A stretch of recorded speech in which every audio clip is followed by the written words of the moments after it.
Right, hello everybody. I just thought I'd do a quick catch-up video. First, I'll apologise, obviously, if people's been expecting a little bit of a sort of blow-by-blow account of building it. Time constraints and work just haven't really been able to play ball, really. The way I generally model is that the model sort of stays out, and I'll come backwards and forwards to do a bit, which doesn't always bode well sometimes for filming.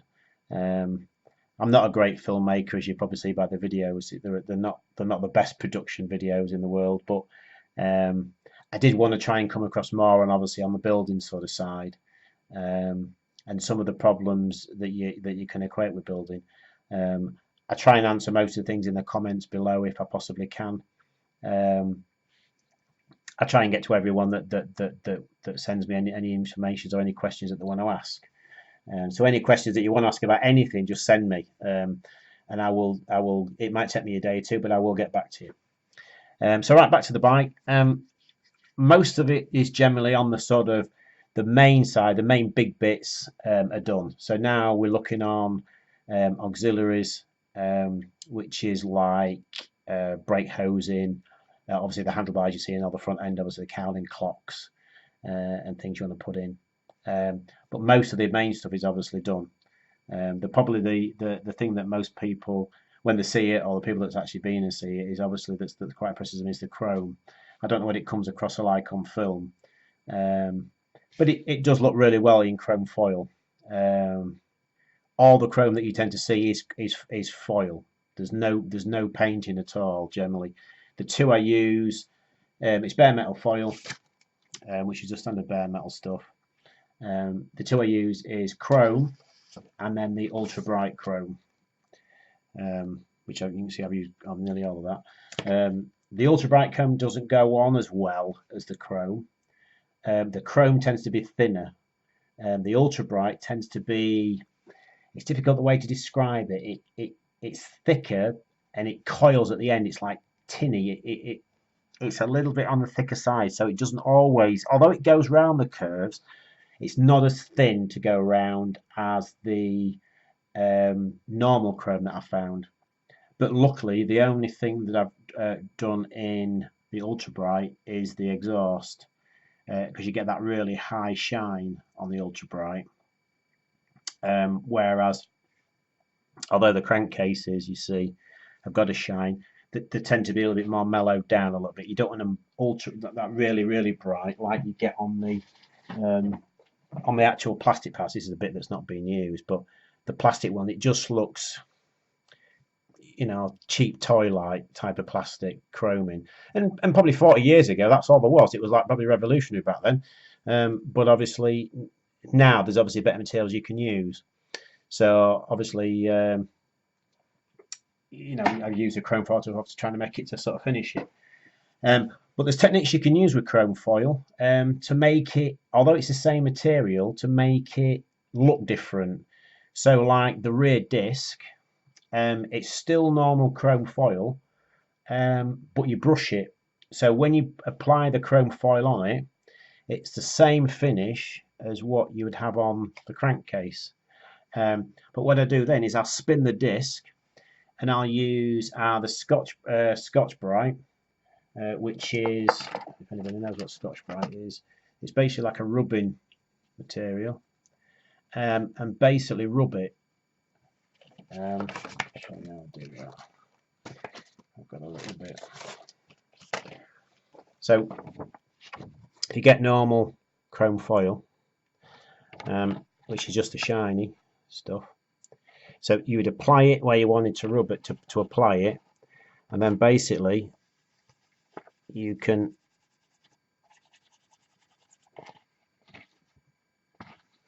you can see that you can brush it to give you, like, that's not coming across at all very well, so you can see that, but you can brush it in the direction of like on the disc way, the direction of where the disc has been spinning, you can brush it so it looks like the pad contact from the brake caliper. And you can also leave it shiny in the places and brush it in others. So you can have the same disc and you can brush it in a small section and then leave a slightly section that's still chrome, and that way it gives you like the pad contact pack. So it breaks up the disc. It makes it look like obviously there's been some sort of contact on the disc to scuff the disc. So it's a way of obviously making it so it's just a single process, but by just brushing it, you can make it look used, or like you scrub the tires and take the edge off the tires to make them. Then you can do the same with the chrome foil. Now you couldn't do that with paint. If you painted the discs, or you left them chrome on the plastic chrome, all you'd end up doing is just rubbing the chrome off, or you just scuff the paint. It looked like it's obviously scratch paint because it's not a metal coating.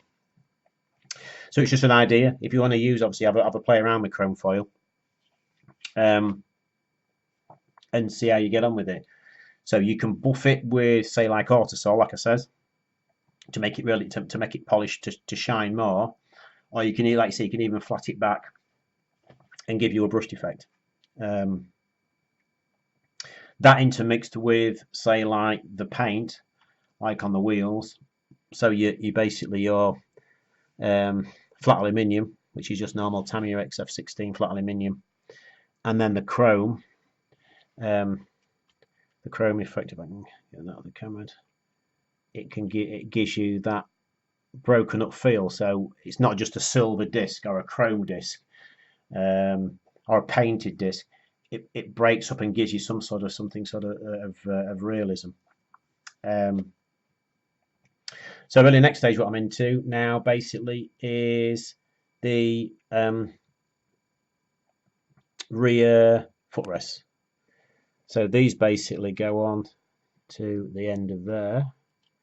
When I've drilled the hole in the frame, and basically these will sit into there. Now I'll pin them because they're not meant to actually go there.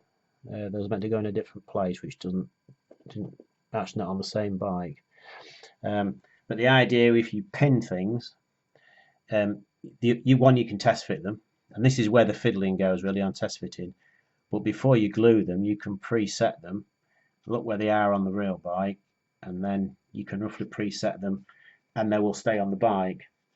And also, it gives you a flavour of what what they're going to look like on the bike. If you print them, you can always take them off. The other thing I've done, which I talked about in an earlier video, obviously, is I put the swinging out, the side stand on. It is obviously tacked, so I'm not having mine down, but I've added a spring to it. It's a little bit on the longer side, but I haven't got a shorter spring. A little spring, which gives the idea of it obviously being in a neutral position. It's not really doing anything really, as in it's not sort of it's not keeping the swing, the actual side stand up, but it's something that sort of people catch the eye and people tend to talk about. That obviously it's a little bit more detail really on it. But I just thought I'd give you a bit of a catch up, obviously, on on how far we've got. Like I said, if anybody's got any questions regarding the build or the bike or anything, any Z1 enthusiasts out there, I'm not really an expert on Z1s really. The person I'm building it for is probably more of an expert on them because he's obviously got one. But if you want to know, obviously, if you want to build one, or you're thinking of starting a kit, or any sort of base things on the bike that I've found, if you're going to start doing one of these Nagano kits, give us a call really, or give us a shout out in the comments, or get in contact, and like I say, I'll try and answer all the questions. I don't always answer them straight away, but I'll try and answer them within a day or so. So I just thought I'd give you a little bit of a catch up, and I'll catch you in the next video.